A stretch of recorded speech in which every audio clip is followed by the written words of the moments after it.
Hi, it's Winton Churchill with the Barefoot Consultants, and welcome to our call today.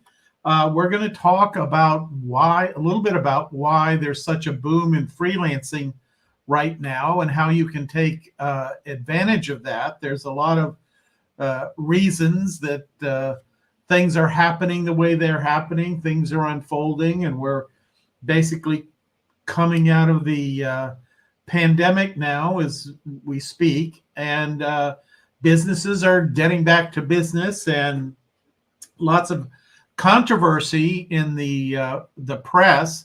Elon Musk has made some comments about people coming back to work in the office and that kind of thing, as are many other executives and people talking about what's going on with that.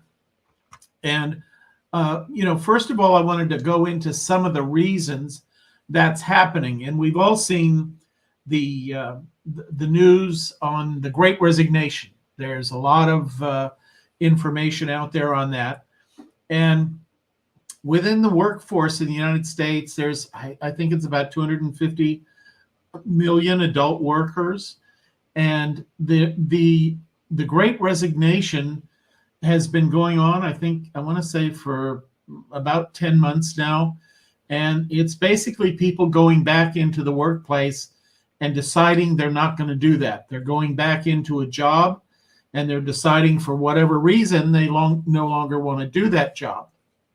Now, some analysis of the Great Resignation points out that a very large part of that group are people 50 and above. So this is baby boomers who might be at or near retirement, are opting to just retire and not go back in to the office after 2.5 years of working from home and all the convenience and productivity that offered.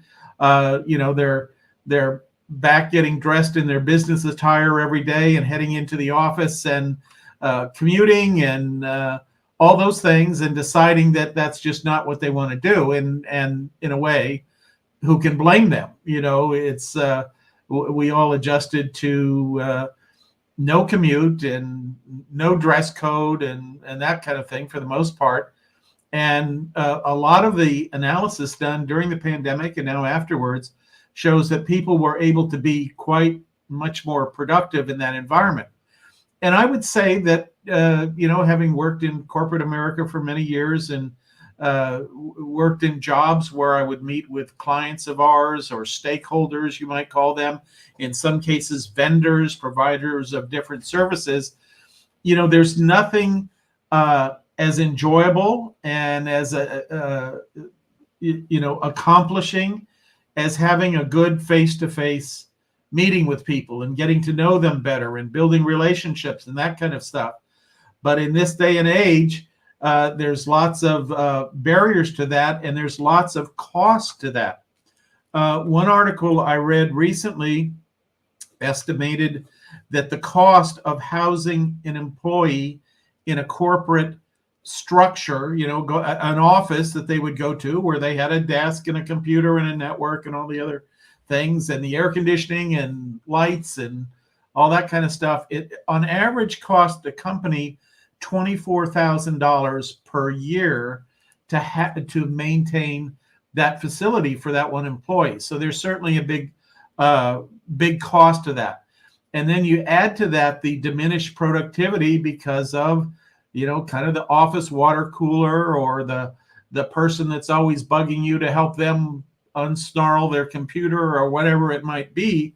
There's quite a bit of activity there that goes on that begins to get expensive for organizations. So many companies are rethinking their huge office buildings in major metropolitan areas. I know I just saw a job on Upwork recently for somebody looking to relocate. They wanted help in planning how to downsize from a large corporate building into several smaller office buildings in the suburbs of this major metropolitan area. So there's many people looking for that. You can read the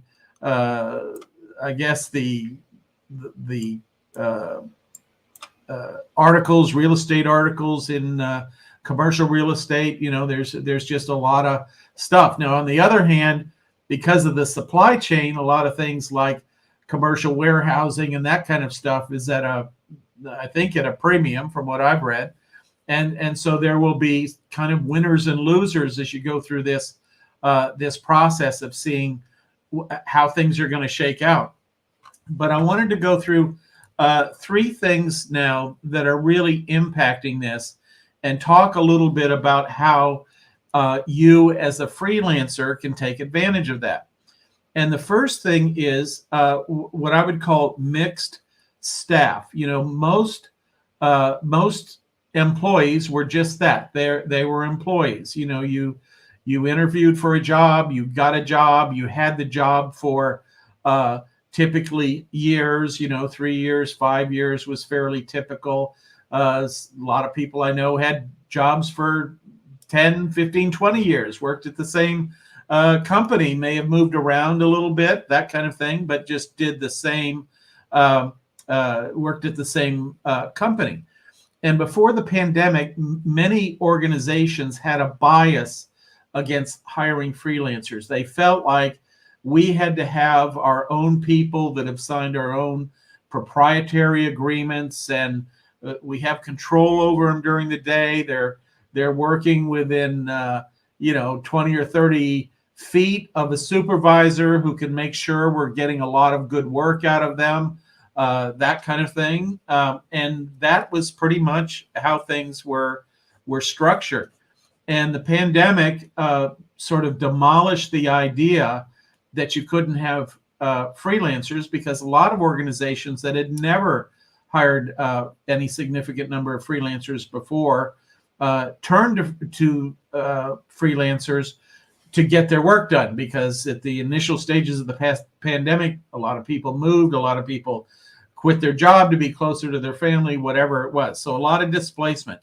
So now, as we come out of the pandemic, many more companies understand that you can have a combination of both freelancers and employees. And the thing that does is that lets you better balance your load for the volume of business you might be doing, or the amount of manufacturing you're doing, or the time of the year when you have to get out reports and statements and all that kind of stuff and pull that together. And so the first area to look and to realize is that this mixed staff is an option. And that's one of the reasons we've seen so much growth on the job and project networks like Upwork and Freelancer and those sorts of networks, is because of this interest in using both employees and freelancers as kind of a way to load balance your staffing throughout the year. With a freelancer, you can bring them in your busy times of the year. It might be 2 or 3 months, a couple times a year. It varies for everybody. For some people, the busy time of the year is the Christmas season, the shopping season, that sort of thing. But you bring in freelancers to support your employee staff and that kind of thing. And so we see a lot of that mixed staff now, where that was never an option. So that has contributed. And certainly in my mind, the most remarkable statistic that I just looked up before I started this call is that there have been 47 million people that have resigned their job over the last 10 months that have taken advantage of what's called the Great Resignation. That's a big number. That's a big hunk of folks. And as those people leave the organization that they were employed by, those organizations need to replace some of the things that they're doing. In some cases, we see the organization turns around and hires that person back as a freelancer, but that person typically did a very specific job, and then they were supported by an administrative staff or what have you. And so now hiring freelancers to help support that activity, whatever that person was doing, is become a popular thing. So this is one of the areas that's creating lots of work for freelancers. The next area is what I call special skills. And this is an area where an employer may have people on their staff, employees in their organization who can do certain things at an everyday working level. But when it comes time to redesign a process or go into a new area, a new line of business or something like that, they don't have that skill set. They would traditionally turn to consultants, which really, I was talking with somebody about this a couple days ago. The term consultants and freelancers is pretty much synonymous. I mean, there are, you could argue, certain differences, but very much last decade's consultant, it could very well be this person's freelancer, even doing the exact same thing they were doing a decade ago. So lots of opportunity to confuse the words, but the important thing to focus on is what the skill sets are of that person. For example, a company may have people that can operate their website on an ongoing basis, and I'm talking about a smaller company now, because certainly large companies have larger IT staffs, but in many smaller and mid-sized companies, they have a staff that operates their website. But when they need to do a major redesign, or they decide they're going to do e-commerce or something like that, this is when they would typically bring in the freelancer to help with that. So if you're looking for special skills, turning to the Elance freelancer networks, and people, managers looking for talent, type in the skills they need, and they see a whole list of people that have that talent. They can see how much they charge per hour. They can see how much of that kind of work they've done.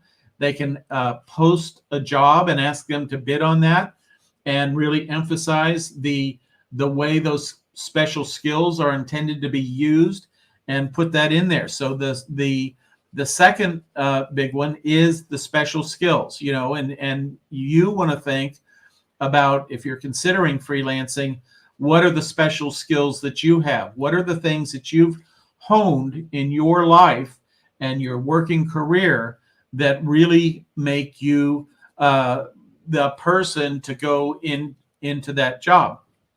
And now the third area is really a level up, you might say, in the area of specialization. Some people have much deeper skills, by virtue of a 30 or 40-year career. They've gone way deep on things. They've managed much bigger projects than say people that are younger in their career. They've somebody that's been through half of a 40-year career has obviously less experience, less projects, less activity than the person that's done a 40-year career. And because of the ability to work remotely now has been generally accepted as a great way to do things, this is the way that, and the reason that sometimes organizations are now bringing in that freelancer talent. And this is what we would most typically think of the consultant, because many times, and I saw this in my career, if somebody does a good job in a company, they get to about age 50, they start to gray out, as they say. They don't get the kind of assignments they enjoy anymore. They're not working on the projects they enjoy anymore. And many of them go out and become consultants. And, and this is old school, but now it's new school, in the sense that what they really did is they become freelancers. And if you're a textile manufacturing facility and you're having a problem with your manufacturing process, you want to bring the guy in or gal that's been looking at this problem for 25, 35, 40 years to help you solve the problem, than somebody who's brand new to the problem. There's so much that counts from being in that industry and solving that exact same kind of problem, or problems very similar to that in that area. And you may have skills like that. You may have deep skills like that. And that is the kind of opportunity that presents itself frequently now on job and project networks, because organizations need that help. They gotta get the job done. They got to get their manufacturing process back online. They've got to get, particularly in the supply chain area, they've got to move the food and goods and services into markets in ways that they haven't had to before, because they're having to rebuild some aspects of the supply chains. So if you have those skills, and if you can bring those to the table, this opens up quite a few vistas for you in the freelancing world. And the Great Resignation, it's expected to continue to some degree. I've traveled a little bit now since February. I've been, sort of in what I would call the mix master, for flying to a few conferences now, and one international trip so far. And yes, things are back. Things are operating. People are doing things again. You can see businesses coming back, but there's still that the people operating the businesses, for the most part, are the first ones out of the bunker. They're the ones that have gone back and are now reconstituting the retail side, or the people side of the business, where people are actually getting together for whatever reason, coming into your place of business, whether you're a law firm or a manufacturing facility or a pharmaceutical company or whatever that might be, a research center. People are coming back together, beginning to use the tools, but it's really, I would say, tentative, and it's tentative, I guess, for the main reason that things are different, but people aren't sure how it's going to be different. It's not like we go back to what we were doing. There's no ways to do that. There's new social distancing rules, there's new health guidelines, there's all kinds of things that now new organizations have to deal with as people come back into the into the office. So these are all calculations we're all making about, is this something I'm going to do? Is this going to, do I want to work in an office? Do I want to commute every day? Do I want to, especially right now, pay for the gas at the current prices? Commuting just got a whole lot more expensive than it used to be. So this creates lots of good opportunity. I was talking to one of our members a couple days ago, and in his organization, he's just getting ready to retire, but he was explaining the massive amount of work going on rewriting policies and procedures. It's a large corporation. They're looking at new health and safety standards that have come down, and having to figure out how that flows through all the policies and procedures that they're working on. And so this is certainly one of the things that we see quite a bit of on these networks. So would just like you to contemplate that. I mean, realize that one article I read recently said that this was about 6 months ago, said that the pandemic has created about, at that time, 10 million new freelancers. Some people are retiring, some people are going to another kind of job, so they're still going to be employees, but about 10 million people at that point have decided to go off into the freelancing world.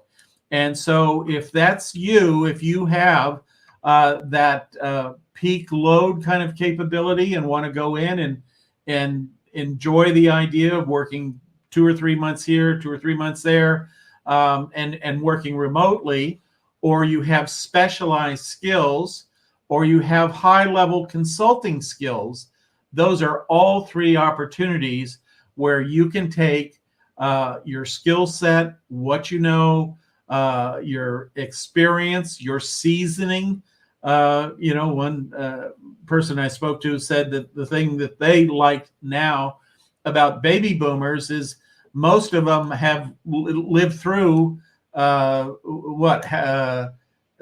dozen recessions since they were born. We've had many ups and downs in the economy. Certainly 2008, 2009 was a big down period, but they're more resilient. They know you come through these things. You put one foot in front of the other. Companies draw in. Companies do things that to conserve expenses and that kind of thing. But the economy follows patterns, and when certain things happen, those patterns change a little bit, but then they typically all come back. And so that's what we're looking at now.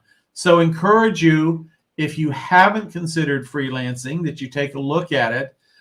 You'd be surprised, as most of the people that come into our programs are, at how many skills they do have and how many domains of knowledge they have, things that they're knowledgeable about, whether it's a functional activity like project management, or whether it's an industry knowledge, like construction, pharmaceuticals, manufacturing, research, many different industries.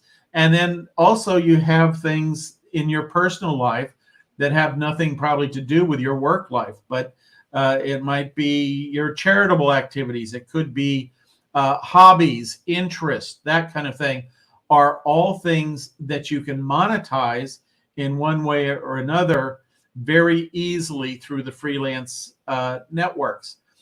So with that, I'm going to sign off and thank everybody for coming by today, and look forward to seeing our members on Tuesday night. And have a great weekend. Take care.